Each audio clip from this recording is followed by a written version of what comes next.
Hello, everybody. I hope you had a wonderful Labor Day. I hope that you enjoyed yourself. So, would you like to read the word with me, or would you like me to read the word to you? Today is September 4th. So, please join me. We're back in Ezekiel 40:38 through 43. Rooms for preparing sacrifices. A door led me from the entry room of one of the inner gateways into the side room, where the meat for sacrifices was washed. On each side of this entry room were two tables where the sacrificial animals were slaughtered for the burnt offerings, sin offerings, and guilt offerings. Outside the entry room on each side of the stairs going up the north entrance were two more tables. So there were 8 tables in all, 4 inside and 4 outside, where the sacrifices were cut up and prepared.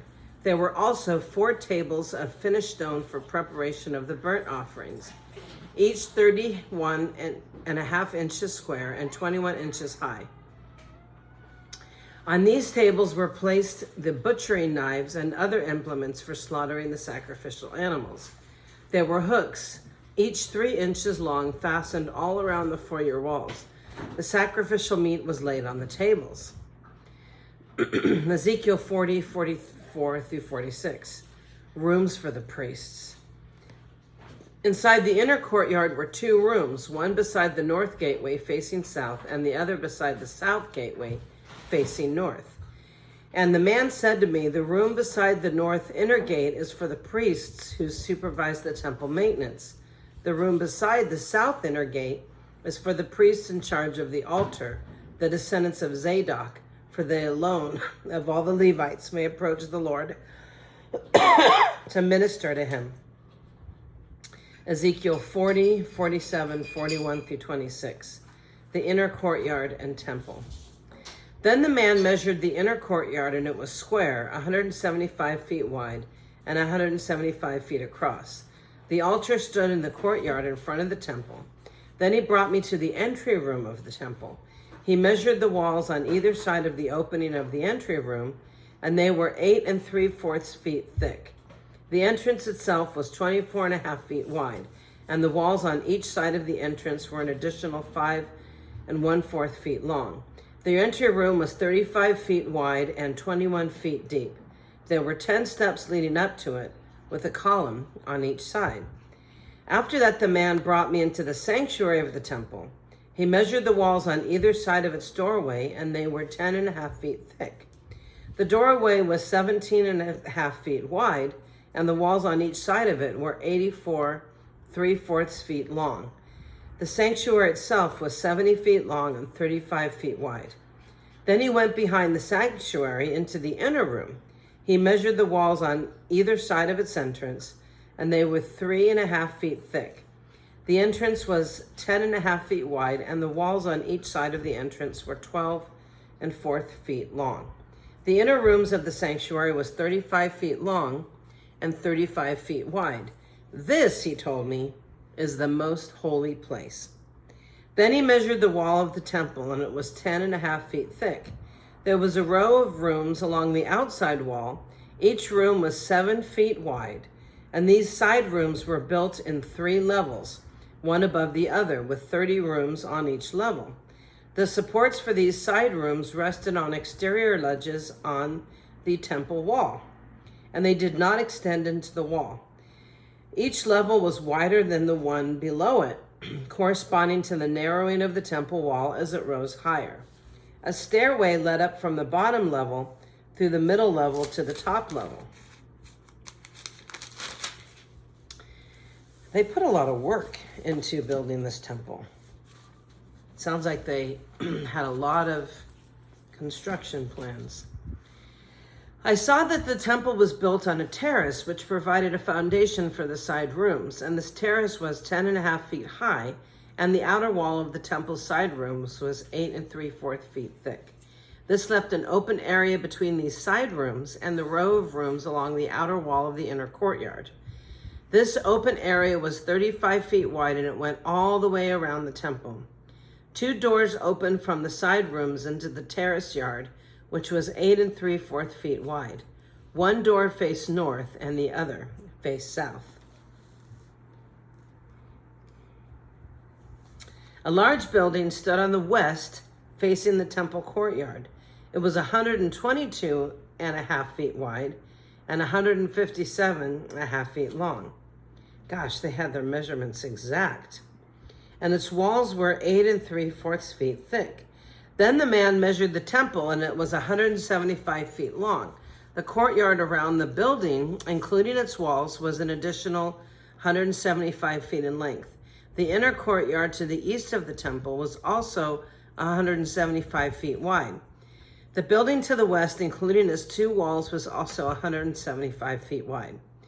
The sanctuary, the inner room, and the entry room of the temple were all paneled with wood, as were the frames of the recessed windows. The inner walls of the temple were paneled with wood above and below the windows, and the space above the door leading into the inner room and its walls inside and out were also paneled. All the walls were decorated with carvings of cherubim, each with 2 faces, and there was a carving of a palm tree between each of the cherubim. One face, that of a man, looked toward the palm tree on one side, and the other face, that of a young lion, looked toward the palm tree on the other side. The figures were carved all along the inside of the temple, from the floor to the top of the walls, including the outer wall of the sanctuary. There were square columns at the entrance to the sanctuary, and the ones at the entrance of the most holy place were similar. There was an altar made of wood 5 1/4 feet high and 3 1/2 feet across. Its corners, base, and sides were all made of wood. This, the man told me, is the table that stands in the Lord's presence. Wow. Both the sanctuary and the most high holy place had double doorways, each with 2 swinging doors. The doors leading into the sanctuary were decorated with carved cherubim and palm trees, just as on the walls. And there was a wooden roof at the front of the entry room to the temple. On both sides of the entry room were recessed windows decorated with carved palm trees. The side rooms along the outside wall also had roofs. Ezekiel 42, 1-20. Rooms for the priests. Then the man led me to the temple courtyard by way of the north gateway. We entered the outer courtyard and came into a group of rooms against the north wall of the inner courtyard. The structure, whose entrance opened toward the north, was 175 feet long and 87.5 feet wide. 1 block of rooms overlooked the 35-foot width of the inner courtyard. Another block of rooms looked out into the pavement of the outer courtyard. The 2 blocks were built 3 levels high and stood across from each other. Between the 2 blocks of rooms ran a walkway 17.5 feet wide. It extended the entire 175 feet of the complex, and all the doors faced north. Each of the 2 upper levels of rooms was narrower than the one beneath it, because the upper levels had to allow space for walkways in front of them. Since there were 3 levels and they did not have supporting columns, as in the courtyards, each of the upper levels was set back from the level beneath it. There was an outer wall that separated the rooms from the outer courtyard, and it was 87.5 feet long.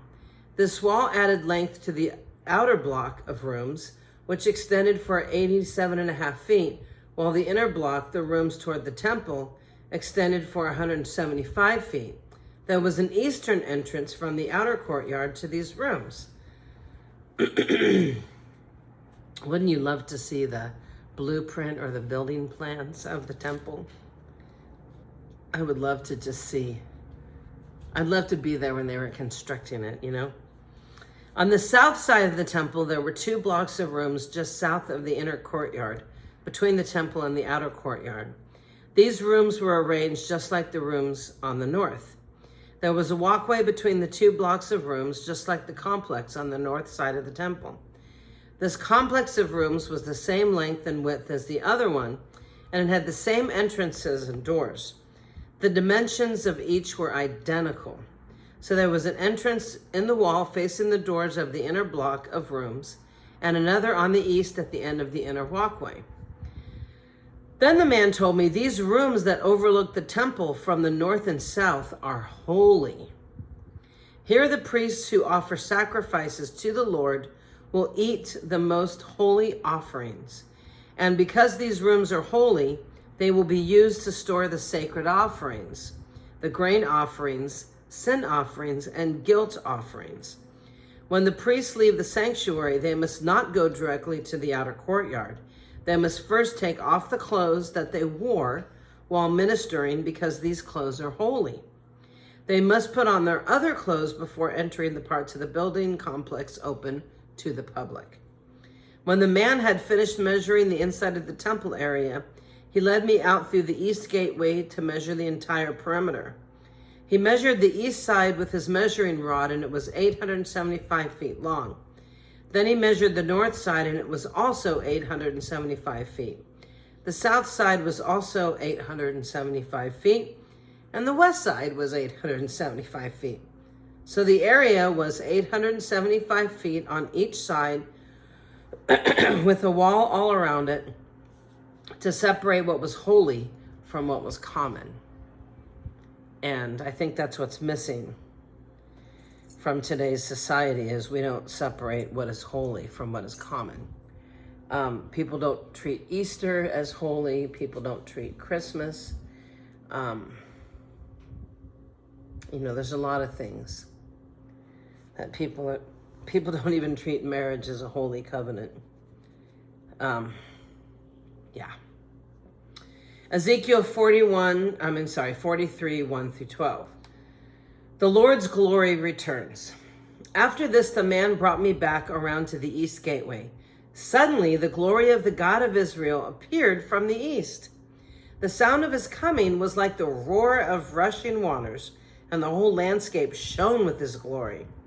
This vision is just like the others I had seen, first by the Kidron River, and then when he came to destroy Jerusalem. I fell face down on the ground, and the glory of the Lord came into the temple through the east gateway. Then the Spirit took me up and brought me into the inner courtyard, and the glory of the Lord filled the temple. And I heard someone speaking to me from within the temple, while the man who had been measuring stood beside me. And the Lord said to me, Son of man, this is the place of my throne and the place where I will rest my feet. I will live here forever among the people of Israel. They and their kings will not defile my holy name any longer by their adulterous worship of other gods, or by honoring the relics of their kings who have died. They put their idol altars right next to mine, with only a wall between them and me. They defiled my holy name by such detestable sin, so I consumed them in my anger.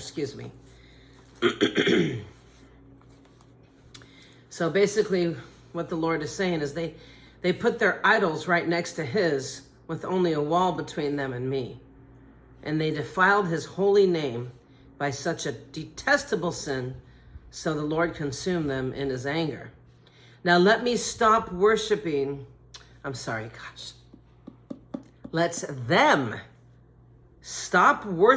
other gods and honoring the relics of their kings, and I will live among them forever. Son of man, describe to the people of Israel the temple I have shown you, so that they will be ashamed of all their sins. Let them study its plan, and they will be ashamed of what they have done. Describe to them all the specifications of the temple, including its entrances and exits, and everything else about it. Tell them about its decrees and its laws. Write down all these specifications and decrees as they watch, so they will be sure to remember and follow them. And this is the basic law of the temple: absolute holiness. Absolute holiness. The entire top of the mountain where the temple is built is holy. Yes, this is the basic law of the temple. Wow. Ezekiel 43:13 through 27. The altar. These are the measurements of the altar. There is a gutter all around the altar, 21 inches deep and 21 inches wide, with a curb 9 inches wide around its edge. And this is the height of the altar. From the gutter, the altar raises 3.5 feet to the lower ledge that surrounds the altar and is 21 inches wide. From the lower ledge, that altar rises 7 feet to the upper ledge that is also 21 inches wide. Sorry. I was spending the weekend with my spiritual mom and dad, and we went out for Italian, and then we had ice cream. So I ate far too much dairy, and I'm kind of allergic to that. So that is why my throat and my asthma is a little bit agitated. Good Lord. So we enjoyed our food. But now it's coming back to bother me. Okay. Where was I? Yeah, I'm not really supposed to have dairy. So I have it once in a while. Okay. I'll just read from the gutter. Since I'm making guttural sounds. Verse 14. From the gutter, the altar rises 3.5 feet to the lower ledge that surrounds the altar and is 21 inches wide. From the lower ledge, the altar rises 7 feet to the upper ledge that is also 21 inches wide. The top of the altar, the hearth, rises another 7 feet higher, with a horn rising up from each of the 4 corners. The top of the altar is square, measuring 21 by 21 feet. The upper ledge also forms a square, measuring 24.5 feet by 24.5 feet, with a 21-inch gutter and a 10.5-inch curb all around the edge. There are steps going up to the east side of the altar. Then he said to me, Son of man, this is what the sovereign Lord says. These will be the regulations for the burning of offerings and the sprinkling of blood when the altar is built. At that time, the Levitical priests of the family of Zadok, who minister before me, are also to be given a young bull for a sin offering, says the sovereign Lord. You will take some of its blood and smear it on the 4 horns of the altar, the 4 corners of the upper ledge, and the curb that runs around the edge. This will cleanse and make atonement for the altar. Then take the young bull for the sin offering and burn it at the appointed place outside the temple area. On the 2nd day, sacrifice as a sin offering a young male goat that has no physical defects. Then cleanse and make atonement for the altar again, just as you did with the young bull. When you have finished the cleansing ceremony, offer another young bull that has no defects and a perfect ram from the flock. You are to present them to the Lord, and the priests are to sprinkle salt on them and offer them as a burnt offering to the Lord. Every day for 7 days, a male goat, a young bull, and a ram from the flock will be sacrificed as a sin offering. None of these animals may have physical defects of any kind. Do this each day for 7 days to cleanse and make atonement for the altar, thus setting it apart for holy use. On the 8th day and on each day afterward, the priests will sacrifice on the altar the burnt offerings and peace offerings of the people. Then I will accept you. I, the sovereign Lord, have spoken. Wow. Not only did the Lord have to build the temple in such a way that the holy part was deep inside, and nobody can offer idol worship next to what God considers holy. And then the people were instructed for a week to sacrifice animals to cleanse and purify themselves.